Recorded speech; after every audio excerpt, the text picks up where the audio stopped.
말씀 민수기 11장 16절부터 35절 말씀까지 봉독하겠습니다. 민수기 11장 16절부터 35절까지 저와 여러분이 한 절씩 교독하겠습니다. 여호와께서 모세에게 이르시되 이스라엘 노인 중에 내가 알기로 백성의 장로와 지도자가 될 만한 자 70명을 모아 내게 데리고 와 회막에 이르러 거기서 너와 함께 서게 하라. 내가 강림하여 거기서 너와 말하고 내게 임한 영을 그들에게도 임하게 하리니 그들이 너와 함께 백성의 짐을 담당하고 너 혼자 담당하지 아니하리라. 또 백성에게 이르기를 너희의 몸을 거룩히 하여 내일 고기 먹기를 기다리라. 너희가 울며 이르기를 누가 우리에게 고기를 주어 먹게 하랴. 애굽에 있을 때가 우리에게 좋았다 하는 말이 여호와께 들렸으므로 여호와께서 너희에게 고기를 주어 먹게 하실 것이니라. 하루나 이틀이나 닷새나 열흘이나 20날만 먹을 뿐 아니라 냄새도 싫어하기까지 한 달 동안 먹게 하시리니 이는 너희가 너희 중에 계시는 여호와를 멸시하고 그 앞에서 울며 이르기를 우리가 어찌하여 애굽에서 나왔던가 함이라 하라. 모세가 이르되 나와 함께 있는 이 백성의 보행자가 60만 명이온데 주의 말씀이 한 달 동안 고기를 주어 먹게 하겠다 하시오니 그들을 위하여 양떼와 소떼를 잡은들 조카오며 바다의 모든 고기를 모은들 조카오리이까. 여호와께서 모세에게 이르시되 여호와의 손이 짧으냐 내가 이제 내 말이 내게 응하는 여부를 보리라. 모세가 나가서 여호와의 말씀을 백성에게 알리고 백성의 장로 70인을 모아 장막에 둘러 세우매 여호와께서 구름 가운데 강림하사 모세에게 말씀하시고 그에게 임한 영을 70 장로에게도 임하게 하시니 영이 임하신 때에 그들이 예언을 하다가 다시는 하지 아니하였더라. 그 기명된 자 중 엘다시라 하는 자와 메다시라 하는 자 두 사람이 진영에 머물고 장막에 나아가지 아니하였으나 그들에게도 영이 임하였으므로 진영에서 예언한지라. 한 소년이 달려와서 모세에게 전하여 이르되 엘다과 메다시 진중에서 예언하나이다 하매 택한 자 중 한 사람 곧 모세를 섬기는 눈의 아들 여호수아가 말하여 이르되 내 주 모세여 그들을 말리소서. 모세가 그에게 이르되 내가 나를 두고 시기하느냐. 여호와께서 그의 영을 그의 모든 백성에게 주사 다 선지자가 되게 하시기를 원하노라. 모세와 이스라엘 장로들이 진중으로 돌아왔더라. 바람이 여호와에게서 나와 바다에서부터 메추라기를 몰아 진영 곁 이쪽 저쪽 곧 진영 사방으로 각기 하루길쯤 되는 지면 위 2규빗쯤에 내리게 한지라. 백성이 일어나 그날 종일 종야와 그 이튿날 종일토록 메추라기를 모으니 적게 모은 자도 10호멜이라.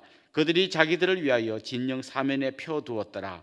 고기가 아직 이 사이에 있어 씹히기 전에 여호와께서 백성에게 대하여 진노하사 심히 큰 재앙으로 치셨으므로 그곳 이름을 기브롯 핫다와라 불렀으니 욕심을 낸 백성을 거기 장사함이었더라.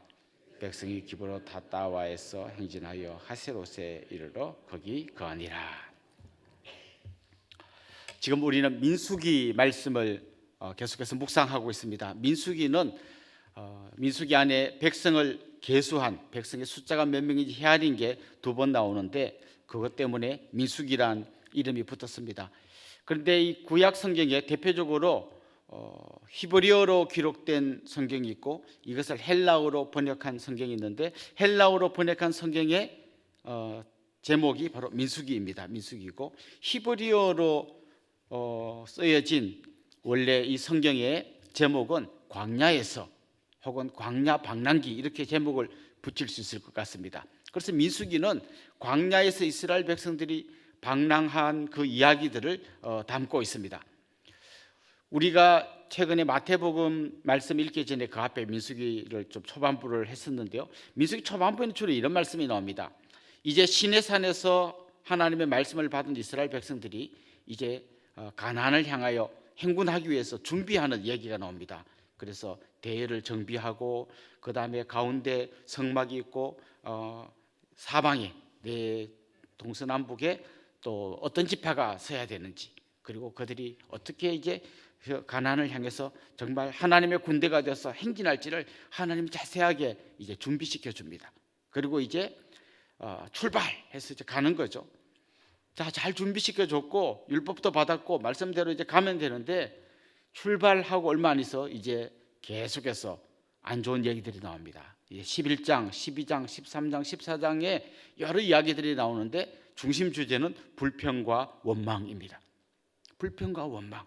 그리고 그것 때문에 하나님의 어떤 징계를 받기도 하고, 또 그러면서도 하나님이 그 가운데 소망을 주기도 하고, 또 징계를 받으려고 할 때 모세가 하나님께 중보하기도 하는 이런 이야기들이 계속해서 이어집니다. 이 불평의 첫 출발은 어제 말씀에 나온 것처럼 섞여 사는 무리, 그러니까 이스라엘 백성들이 출애굽할 때 이스라엘 백성들만 나온 게 아니라 애굽에 살던 다른 어떤 여러 족속들도 이렇게 같이 따라 나온 사람들이 있습니다. 이 사람들은 모세가 베풀었던 하나님의 그 10가지 재앙을 보면서 하나님 진짜 살아계시는구나, 나도 잘 보니까 이 애굽 편에 붙는 것보다 저쪽에 붙는 게 좋겠구나, 그래서 이스라엘 백성에게 붙어가지고 같이 출애굽한 사람들이 있습니다. 첫 불평은 이 사람들에게서 시작됐습니다. 이 섞여 사는 무리, 그러니까 이스라엘 공동체가 있다면 제일 바깥쪽에 있는 사람들에게서부터 불평이 시작됐습니다. 그런데 제가 지금 7가지 불평이라고 말씀드렸는데 11, 12, 13, 14 이렇게 계속 성경 말씀을 읽다 보면 이 바깥쪽에서 시작된 불평이 점점 안으로 들어옵니다. 나중에는 어디까지 들어오는가 하면 제사장 무리까지 들어옵니다. 그리고 아론과 미리암까지 들어옵니다. 그러니까 이 불평이라는 것, 원망이라는 것이 처음에는 작은 바늘 구멍처럼 시작되지만 나중에는 그야말로 둑이 무너지는 것처럼 엄청난 힘을 갖고 들어옵니다. 불평을 안 해야지, 원망을 안 해야지라는 것보다 역으로 생각하면 좋습니다. 우리 입술에 감사와 감격이 넘치면 자동으로 불평은 사라집니다. 특별히 이들이 불평하는 걸 가만히 보면요, 그때가 좋았다는 얘기를 자꾸 해요. 그때가 좋았다. 그때가 언젠가 하면요, 애굽에 있을 때예요. 그때 그들은 노예였습니다. 아침부터 저녁까지 죽으라고 일했습니다. 그런데 노예들을 일을 시켜야 되니까 먹을 걸 주잖아요. 그런데 이 사람들이요, 그때 먹었던 걸 그리워합니다. 그때는 부추도 먹고 마늘도 먹고 뭐 파도 먹고 뭐도 먹고 그 별것 아닌 그런 걸 막 그리워합니다. 대신 그때 그들에게 없었던 게 뭡니까? 자유가 없었어요. 하나님을 마음껏 예배할 수 없었습니다. 아들도 마음대로 못 낳았습니다. 그 어렵고 고통스러웠던 날은 다 잊어버리고 그때 먹었던 마늘이 좋았고 부추가 좋고 이런 얘기를 하고 있습니다. 그리고 이제 급기야 그들은 고기가 먹고 싶은데 고기를 못 먹겠다고, 그렇게 됐다고 막 모세를 원망합니다. 사실은 모세를 원망하지만 하나님을 원망하고 있습니다. 누가 우리에게 고기를 먹게 해주겠느냐, 막 이런 얘기를 합니다. 자, 어제 본문 끝에 보면 이제 모세가 그것 때문에 굉장히 힘들어합니다. 거의 이제 탈진해 버립니다. 우리 번아웃이라 그러죠. 하나님, 내가 이 백성을 낳았습니까? 왜 내가 이 백성들을 언제까지 내가 이걸 이런 얘기를 들으면서 가야 됩니까? 차라리 저를 죽여주세요. 이렇게 이제 그가 하나님 앞에 막 아주 엎드려 가지고 넘어지는 그런 장면을 보게 됩니다. 오늘 본문에 보면 하나님께서 지친 모세를 위해서 어떤 일을 하시는가를 보여주고 있습니다. 지친 모세, 하나님 일을 하다가 번아웃이 된 모세를 위해서 하나님이 내린 처방이 있는데요, 그건 바로 동력입니다. 동력. 모세의 스타일이 좀 그랬던 것 같아요. 출애굽기도 이런 비슷한 말씀이 나오는데 혼자 주로 일을 했던 사람 같아요. 그냥 하나님 앞에 기도하고 혼자 일하는 거죠. 그러다가 자꾸 지치는 거예요. 오늘 본문에 보면 하나님께서 동력자들을 세워주십니다. 70명의 장로들을 세우셔서 모세와 함께 사역하도록 도와주십니다. 여러분, 우리가 자주 지치는 이유가 뭔지 아십니까? 혼자 일하면 빨리 지칩니다. 그래서 이런 말 있죠. 멀리 가려면 함께 가라. 멀리 가려면 함께 가라. 잠깐 일하는 거는 혼자 일하면 더 효율적으로 일할 수 있습니다. 여러 사람이 같이 하려면요, 의견을 모아야 하는데 이 사람은 이런 말하고 저 사람은 저런 말하고 이게 안 되니까 다 나와라. 나 혼자 하는 게 차라리 나. 혼자 하는 게 차라리 나을 때가 진짜 있습니다. 그런데 그건 짧게 할 수 있지요. 길게는 못합니다. 길게 하면 그 사람은 100% 지치게 되어 있습니다. 탈진하게 되어 있습니다. 번아웃 되게 되어 있습니다. 사실 우리 한국의 한 70년대, 80년대 이때를 돌이켜보면 정말 열심히 일했어요. 정말 열심히 일했습니다. 우리 형님뻘 되시는 분들이 어릴 때 많이 들었던 노래가 있을 겁니다. 새마을 노래, 새벽종이 울렸네. 새벽부터 일어나서 언제까지 일합니까? 밤 늦도록 일합니다. 요즘 뭐 근로 시간 일주일에 몇 시간 이상 일하면 안 된다 이런 거 이야기하지만요. 지금도 뭐 우리 69시간 근로하는 게 이게 맞냐 적냐 이런 얘기를 막 하고 있습니다만은 옛날 우리 누님들이 공장 가서 일할 때를 생각하면 보통 하루에 14시간씩 일했습니다. 그냥 눈 떠 있을 때는 계속 일했어요. 이렇게 일하다 보면 탈진하게 됩니다. 쉼도 없고 같이 일해줄 사람도 없고 그냥 혼자 죽으라고 일하다가 탈진합니다. 아버지는 아침부터 밤늦게까지 일하느라고 지치고 엄마는 집에서 혼자 일하느라고 지치고 그냥 이게 우리 한국의 문화입니다. 쉼이 없고 혼자 달려가는. 교회에서도 그런 일이 있다면 그 사람은 금방 지치게 되어 있습니다. 하나님께서 모세와 같은 탁월한 지도자에게 70명의 동력자를 붙여준 걸 기억하면 좋겠습니다. 제가 행복하게 목회할 수 있는 비결은 우리 교회에 많은 동력자들이 있습니다. 제가 못하는 걸 많이 도와주십니다. 그래서 제가 빨리 지치지 않고 이렇게 갈 수 있는 것 같습니다. 여러분이 순장으로 일할 때, 교사로 일할 때, 마을에서 뭐 지역장으로 일할 때, 그 다음에 여러 가지 교회에 맡은 구석구석에 보이지 않는 곳에서 일할 때 항상 동력자들을 만나십시오. 그분들에게 손을 내미시고 같이 일하십시오. 그때 우리가 더 오래 하나님 안에서 기쁨으로 일할 수 있습니다. 자, 여러분 한번 보십시오. 저 섞여 사는 무리에서 시작된 이 불평이 이제 최고의 지도자인 모세까지 탈진으로 몰고 가고 있습니다. 하나님께서는 70명의 동력자를 주실 뿐만 아니라 이렇게 말씀하십니다. 내가 친히 강림하여 함께하겠다. 나의 영을 그들에게도 보내주겠다. 다시 말하면 하나님은 모세의 동력자로 70명을 붙여주셨을 뿐만 아니라 하나님 자신이 모세와 동력하겠다고 말씀하셨습니다. 그렇습니다. 우리는 동력자들의 손을 잡을 뿐만 아니라 하나님의 은혜를 구해야 합니다. 성령의 능력을 구해야 합니다. 그래서 하나님과 동력해야 빨리 지치지 않고 정말 기쁨으로 주님 일 감당할 수 있습니다. 지친 모세를 위로해 주신 하나님은 반대로 탐욕에 빠진 자들을 향해서는 징계를 하십니다. 왜냐하면 이 탐욕이란 걸 그냥 방치해 두면 이게 결국은 공동체를 완전히 와해시키기 때문입니다. 자, 지금 이 불평하는 사람들의 첫 출발, 왜 불평하기 시작했는가 하면 하나님 보실 때 탐욕 때문이었어요. 탐욕이 뭡니까? 사실 어떤 욕심이라는 거는요, 약간 우리 한국말로는 굉장히 좀 부정적인 의미가 강합니다만은 그냥 욕심이라는 어떤 욕망이라고 하는 거는 어떻게 보면 약간 중립적인 단어일 수 있습니다. 예를 들면 우리가 거룩한 것을 욕망할 수 있습니다. 내가 하나님께 더 가까이 가고 싶습니다. 하나님의 그 은혜를 더 많이 받고 싶습니다. 이런 욕망이 거룩한 쪽으로 갈 수도 있습니다. 그런데 이게 반대로 나의 유익과 나의 만족 쪽으로 방향을 틀면 이건 굉장히 위험합니다. 그런데 모든 죄는 사실은 욕망에서부터 시작됩니다.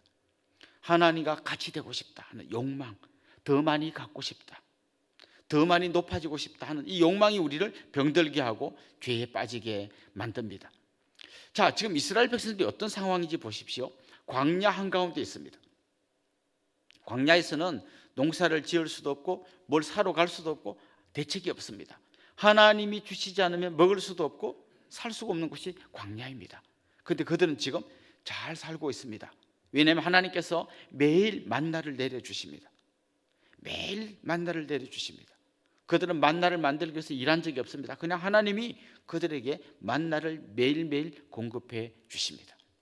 아마 첫 만나를 만났을 때 그들은 엄청 기뻤을 겁니다. 감격했을 겁니다. 이 광야에서 굶어 죽는 줄 알았더니 하나님께서 우리에게 만나를 주시는구나 막 기뻐하고 감격했을 겁니다. 그런데 시간이 지나면서 그들 안에 이런 마음이 듭니다. 매일 만나만 먹어야 되나? 이제 만나 지겹다. 이런 얘기를 합니다. 우리 이 뭐 시청이나 읍사무소 같은 데서 일하시는 분들 중에 복지과에서 일하는 분들하고 대화를 해보면 그런 이야기를 가끔씩 하십니다. 이 복지에는 만족이 없다.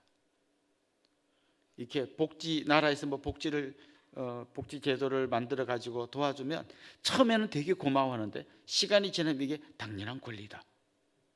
그리고 이렇게 이야기하는 것도 들었습니다. 만약에 어떤 어르신에게 뭔가를 나라에서 돈을 뭐 한 달에 몇십만 원씩 주다가 뭔가 보니까 착오가 있어요. 이 아들이 있는데 돈을 받았네. 이분은 이제 중지, 난리 난답니다. 나 들고 와서 죽고 나 죽자 해서 복직과 직원들이 그런 고통을 겪는 이야기를 몇 번 들어보았습니다. 우리가 하나님 앞에서도 좀 이런 마음이 있는 것 같아요. 나 같은 죄인 살려주신 그 은혜가 너무 크고 놀라워서 그냥 내가 지금 하나님을 믿을 수 있다는 것 자체, 예수 그리스도의 그 은혜를 입은 자체만으로 우리는 막 감사하고 감격하고 울고 감격하고 그랬는데, 시간이 지나면서 이건 당연한 거고, 그 다음 이제 하나님으로부터 뭔가를 달라고 하기 시작하면 그건 밑빠진 독에 물을 붓는 것 같습니다. 저 바다 한복판에서 조난당한 사람이 목마르다고 바닷물을 퍼마시면 더 목말라지고 먹으면 먹을수록 더 목말라집니다. 그것처럼 이 탐욕에 빠지게 되면 아무리 하나님이 주셔도 계속해서 불평하게 됩니다. 하나님께서 그들에게 주신 징계는요, 놀랍습니다. 나 같으면요, 만나를 끊어버리겠어요. 그래, 그럼 니네 멋대로 한번 살아봐라. 만나 딱 끊어가지고 그냥 하나님 살려달라고 이렇게 하면 좋겠는데, 하나님은 거꾸로 엄청나게 먹을 걸 많이 주십니다. 메추라기를 그들에게 보내주시는데요, 하룻길 정도 되는 그 공간에 2규빗 정도의 메추라기가 내렸습니다. 하루에 한 몇 킬로미터 정도 걸을 수 있을 것 같습니까? 뭐 어림잡아 열심히 걸으면 뭐 한 40km, 뭐 한 20km, 뭐 한 이 정도 걸을 거 아닙니까? 그러니까 한 50리, 100리길 되는 그 사방 그 공간에다가 하나님 메추라기를 부어 주시는데, 두께가 2규빗이라는 거예요. 한 규빗이 팔꿈치 이거 하나입니다. 2규빗이면 한 1m 정도 됩니다. 한 이 정도 됩니다. 메추라기가 그냥 온 사방이 이 정도 쌓인 겁니다. 하나님 이렇게 말씀하시는 겁니다. 그렇게 고기가 먹고 싶냐? 한번 실컷 먹어봐라. 입에서 냄새 날 때까지 먹어봐라. 이렇게 말씀하시고 그냥 부어주십니다. 자, 근데 그때 이스라엘 백성들이 어떻게 하는지 가만 보십시오. 종일 종야 그들이 메추라기를 거두었다. 먹을 만큼 거둔 게 아니라 종일 종야, 그러니까 하루 종일 거두고 밤에도 계속 거두고 그 이튿날도 계속 거두었다고 합니다. 그렇게 거두면서 아마 먹었겠죠. 그런데 오늘 본문에 보면 그 메추라기가 그들의 이 사이에 있을 때, 아직 계속해서 먹고 있는 거죠. 먹고 있을 때 하나님이 재앙을 내려서 그들 중에 많은 사람이 죽게 되었습니다. 그래서 거기에 기브롯 핫다와라 하는 무덤이 생겼습니다. 그 지명을 그렇게 불렀는데, 그 지명의 이름 기브롯 핫다와의 뜻이 뭔가 하면 탐욕의 무덤이라는 뜻입니다. 탐욕의 무덤. 오늘 이 민수기 말씀을 배경으로 해서 쓴 시편이 있는데요, 그 시편에 보면 이런 말씀이 나옵니다. 시편 78편 26절에서 31절 제가 한번 읽어보겠습니다. 그가 동풍을 하늘에서 일게 하시며 그의 권능으로 남풍을 인도하시고 먼지처럼 많은 고기를 비같이 내리시고 나는 새를 바다의 모래같이 내리셨도다. 그가 그것들을 그들의 진중에 떨어지게 하사 그들의 거처에 두르셨으므로 그들이 먹고 심히 배불러나니 하나님이 그들의 원대로 그들에게 주셨도다. 그 다음 이런 말이 나옵니다. 30절에 그러나 그들이 그들의 욕심을 버리지 아니하여 그들의 먹을 것이 아직 그들의 입에 있을 때에 하나님이 그들에게 노염을 나타내사 그들 중 강한 자를 죽이시며 이스라엘의 청년을 쳐 엎드러뜨리셨도다. 그들이 하나님이 부어주셔서 원대로 먹을 것이 넘쳐나서 먹었습니다. 그런데 시편 말씀은 그런 거죠. 그러나 그들이 그들의 욕심을 버리지 아니하여, 그렇게 막 이만큼 쌓이도록 줬는데 욕심을 버리지 않았다는 거예요. 이게 탐욕의 실체입니다. 우리가 이 먹을 것뿐만 아니라 뭐든지, 식탐뿐만 아니라 어떤 욕망이든지 이게 제어하기가 쉽지 않습니다. 거기에 반드시 은혜가 들어가야만 이걸로 내가 충분합니다. 내 은혜가 내게 족합니다. 하나님 감사합니다. 이게 우리 마음의 기본이 되지 않으면 우리는 끊임없는 탐욕의 늪에 빠져서 계속해서 더 달라고 이야기하게 될 겁니다. 사랑하는 성도 여러분, 우리 입술에서, 우리 마음에서 감사가 회복되기를 소망합니다. 은혜의 감격이 우리 마음을 가득 채우기를 원합니다. 그때 우리는 이미 하나님께서 내게 주신 것들로 인하여 기뻐하며 감사하며 진정 행복한 삶을 살 수 있게 될 줄로 믿습니다. 그런 분들, 그런 믿음의 사람들로 든든히 설 수 있기를 주님의 이름으로 축원합니다. 기도하겠습니다. 하나님 아버지, 이미 부어주신 은혜가 너무 크고 놀라운데 하나님이 이 은혜를 잊어버리고 더 많은 것을 달라고 하는 탐욕에 빠질 때가 있음을 고백합니다. 그리스도께서 우리 위하여 생명 바쳐 주셨고 하나님께서 자기의 가장 소중한 아들을 보내주신 이 은혜의 감격이 우리의 마음에 충만케 하여 주옵시고 이걸로 인하여 우리 입술에서 감사와 찬송이 넘쳐나게 하여 주시옵소서. 감사하고 예수님의 이름으로 기도드립니다. 아멘.